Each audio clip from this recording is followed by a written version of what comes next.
মনে রেখো, ধাঁধায় আছে কলসি সাজাই যতন কর। তুমি একটা কথা মনে রেখো বিজ্ঞানী, কোথাও হাত দিও না কিন্তু। ঠিক আছে গোপাল, তোমার উপস্থিত বুদ্ধির তুলনা নেই। আমি যাচ্ছি গোপাল। সাবধানে সাবধানে। মহারাজ, বিজ্ঞানী যাচ্ছে।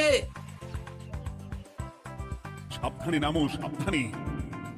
মহারাজ, এই কলসিটা কোথায়? ওই তো, একটু সাবধানে যাও। বিজ্ঞানী, কলসির দেখা পেয়েছো?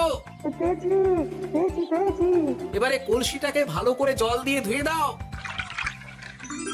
কলসির আলোয় সুরঙ্গ আলোকিত গোপাল। এরপর কি? ভালো করে দেখুন মহারাজ, কোথাও ঘন্টা দেখতে পাচ্ছেন কিনা। ঘন্টা? একটা তো নয়, সার সার ঘন্টা, অনেকগুলো ঘন্টা। সাবধান, ঘন্টায় হাত দেবেন না, শুধু দেখুন।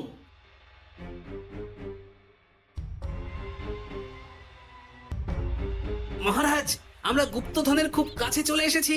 তাই নাকি? কি মজা কি মজা, এবার খাবো ক্ষীরের গজা।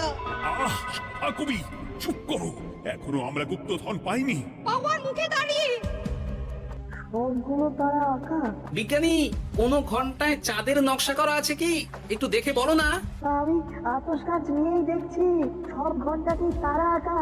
খবরদার, কোন ঘন্টাকেই ছোঁবে না। ঠিক আছে, কোনো কিছু না ছুঁয়ে আমি দেখছি।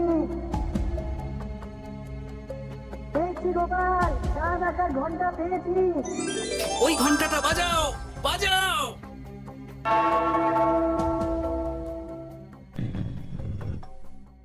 গুপ্তধন পেয়েছেন মহারাজ? বাঁচাও বাঁচাও বাঁচাও। বাঁচান মহারাজ, বাঁচান বিজ্ঞানী, মহারাজ, মন্ত্রীর গলা পাচ্ছ না? মহারাজ, আমি পাথর। ভিডিও ভালো লাগলে অবশ্যই লাইক এন্ড সাবস্ক্রাইব করতে ভুলবেন না।